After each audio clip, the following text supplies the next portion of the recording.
எனக்கு இப்போ கையில் கிடைச்சது இப்போ தான் ஒரு 1.5 மாதம் தான் இந்த ப்ராடக்ட் என் கையில் கிடைச்சிது. ஆனால் இதனுடைய ராஜகோபால் சார் மூலியமாக தான் எனக்கு இந்த ப்ராடக்டே கிடைச்சிது. ஆனால் எங்கள் ஒய்ஃபு அன்கண்டிஷனில் கிரிட்டிக்கல் லெவலில், அதாவது என்னன்னா இந்த நுரையீரல் சம்மந்தப்பட்ட பெரிய பிரச்சனை, லங்ஸில் ரொம்ப ப்ராப்ளம். டாக்டரே கைவிட்டுட்டாங்க. இருக்கிற வரைக்கும் இருக்க வேண்டியதுதான், நம்ம ட்ரீட்மெண்ட் பண்ணிக்கிட்டு நம்ம போய் சேர வேண்டியதுதான் அப்படின்னும் சொல்லிட்டாங்க டாக்டர். ஆனால் இன்றைக்கி இந்த ப்ராடக்ட் வந்த பிறகு லஞ்சில் தண்ணி சேர விடாத அளவுக்கு பண்ணுது என்னோட அந்த ப்ராடக்டோட தண்ணி. இந்த 40 டேஸும் நான் அதை தெரிஞ்சுக்கணும். அப்போ இன்னும் 1 இயர் சாப்பிட்றேன் எப்படி இருக்கும்? 100 வயசு உள்ள பாட்டி கூட 20 வயசு குமரி மாதிரி ஆகிடும். இந்த 40 வயசுடைய ஒரு அனுபவம், 40 நாள் கிடைச்ச ஒரு அனுபவம். இது விடாமல் அந்த ப்ராடக்ட் இன்னைக்கு, அதாவது இது பாருங்கள், இந்த இது ரிப்போர்ட் இருக்குது ஆல்ரெடி. இப்போ கிட்டத்தட்ட நான் 10 இயர்ஸாக நான் ரிப்போர்ட் எடுத்துருக்கிறேன், மந்த்லி ஒரு செக்கப் பண்ணிட்டுருக்கிறேன். இது வரைக்கும் கிடைக்காத ஒரு ரிசல்ட்டு அனுபவபூர்வமாக. அதாவது ஃபஸ்ட்டு முதுகுத்தண்டோட ஆப்ரேஷன் பண்ணியிருக்கேன், 2வது என்ன பண்ணியிருக்கேன்னா R+ கட்டு வச்சுருக்கேன் 2018. 3வது ரைட் சைடில் பெட் ரிமூவ் பண்ணி அதுக்கு ஒரு 27 சர்க்கிள் ட்ரீட்மெண்ட் பண்ணியிருக்கேன்.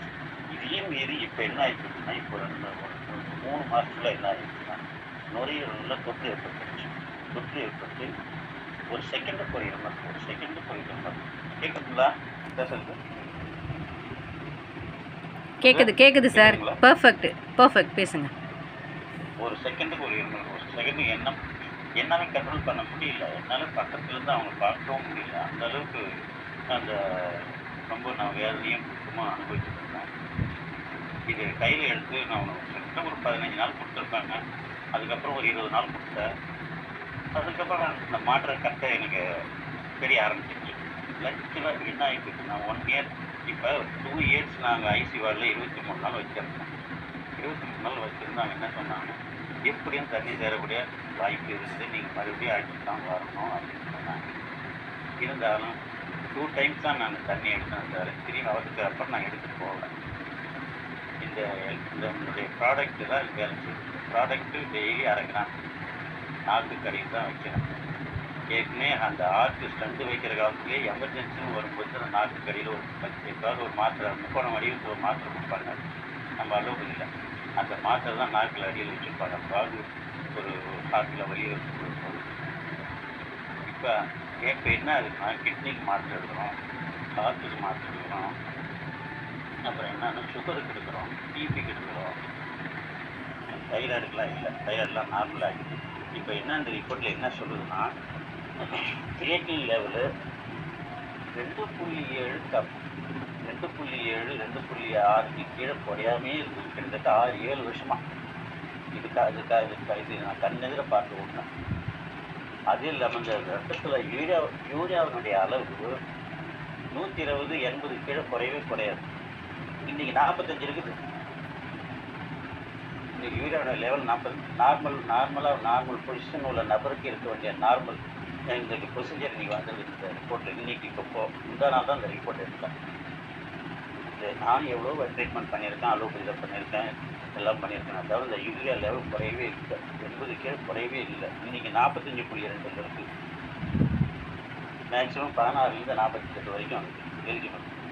இன்றைக்கி கிரியேட்டின் லெவல் என்ன ஆயிடுச்சுன்னா 1.7 வந்துருக்கு, 2.6 குறையாகவே இருக்குது. இப்போ இது இந்த ப்ராடக்ட்டை இன்னும் தொடர்ச்சி என்ன ஒரு 1 இயருக்கோ இல்லை ஒரு 6 மாதத்துக்கோ தொடர்ந்து எடுத்தோம்னு வச்சுட்டு கம்பல்சரி எல்லாமே ரத்தத்தில் எல்லாமே பேசிக்காக எல்லாமே நார்மலாக 100% இது உண்மை. மேடம் சொன்னதுக்கு சொன்ன எல்லாமே இப்போ சொன்ன சம்மரி ஃபுல்லாகவே உண்மை தான். 40 நாள் எனக்கு ஒரு இந்த காட்டு கிடச்சிருக்குன்னா அப்புறம் 1 இயர் 2 இயர்ஸ் இதை யூஸ் பண்ணவங்க எப்படி இருப்பாங்க? இதை விட வள்ளல் பெருமானாக தான் இருப்பாங்க. எல்லாமே எல்லா லெவல் இப்போ ஒன்றும் இல்லை. நீங்கள் சொன்ன அம்மா சொன்னாங்களே பிஹெச் லெவல் கூட கண்ட்ரோல் பண்ணுது. பிஹெச் லெவல் 6 தான் இருக்குது. சாதாரணமாக எவ்வளோ இருக்கணும்? 7 இருக்கணும்.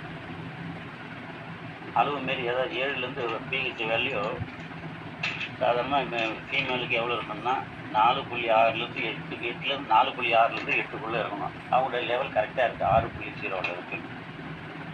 கவுண்டிங் லெவல் எல்லாமே கரெக்டாகவே வருது. சுகர் கூட அவங்களுக்கு கண்ட்ரோல் பண்ணாமல் இருந்தது. சுகர் அதாவது சோடியம், பொட்டாசியம், குளோரைடு இது எல்லாமே பேசிக்காக 5 தாண்டி இருந்தது. எல்லாமே 4.46 பொட்டாசியம், குளோரைடு 101, அதனுடைய எலிஜிபிள் 107, சோடியம் 138 எல்லாமே நார்மல். இதுதான் இந்த லெவல் கிரியேட்டின் லெவலில் என்ன ஆகப்பட்டது, டயாலிசிஸ் லெவலுக்கு போயிடுமோன்னு நான் டவுட்டில் இருக்கேன். ஆனால் அந்த டயாலிசிஸ் லெவலுக்கு போக விடல. டோட்டல் ப்ரோட்டீன் இன்றைக்கி 6லேருந்து 8 வரைக்கும் இருக்கணும். டோட்டல் ப்ரோட்டீன் 7.5 கரெக்டாக இருக்குது. ஆனால் உண்மையில் இந்த ரிப்போர்ட்ஸ்லாம் பார்த்தோன்னா இதுக்கு இந்த ரிப்போர்ட்ஸ் ஏன் இங்கே நார்மலாக வந்த காரணம் என்னன்னா இந்த ப்ராடக்ட் பண்ண வேலை தான். இந்த ப்ராடக்ட்டு அவ்வளோ தூரம் நல்லா வேலை செய்யுது. இது அனுபவபூர்வமான உண்மை. இந்த 40 நாளில் எனக்கு கிடைச்ச ஒரு உண்மை. இன்னும் அந்த ப்ராடக்டை விட மாட்டேன். லைஃப் லாங் இன்னும் நானும் சாப்பிட தான் போகிறேன். அவங்களுக்கு தான் ஃபஸ்ட்டு கொடுத்துட்டுருக்குறேன். ஆனால் நெக்ஸ்ட்டு நானும் சாப்பிட போகிறேன். நமக்கு ஸ்கின் டிசீஸ் இருக்குது மேம் சொன்னாங்கல்ல, அதுக்காகவே நான் சாப்பிட போகிறேன். மற்றபடி ஒன்றும் பிரச்சனை இல்லை, நல்லாயிருக்கு. ப்ராடக்ட்டு அருமையாக இருக்குது. வேறு எதாவது உங்களுக்கு சந்தேகமாக டவுட்னா சொல்லுங்கள், கேளுங்க.